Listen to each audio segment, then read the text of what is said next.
dealer ni asyik suruh beli emas je. Harga emas turun suruh beli, harga emas naik pun suruh beli juga. Memang nak untung saja dealer ni. Bunyi macam logik. Tapi sebenarnya, kalau kita ada pemikiran yang macam tu, kita sentiasa nak menyalahkan orang lain, kita akan terlepas peluang nak jadi kaya. Sebab masalahnya bukan dealer yang ajak menabung emas tu, tapi kita yang asyik bertangguh nak tunggu harga emas terbaik. Barulah nak beli emas. Contohnya, saya beli emas pada tahun 2020 pada harga RM270, RM260 untuk 1 gram.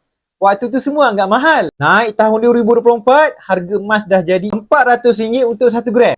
Orang anggap mahal juga. Hari ini dah jadi RM600 lebih.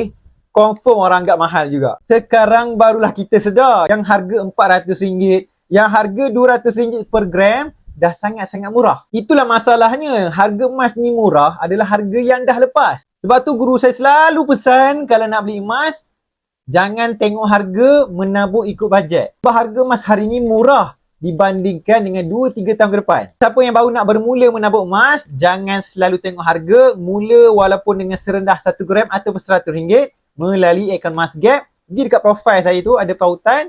Follow je step by step ataupun boleh DM je saya.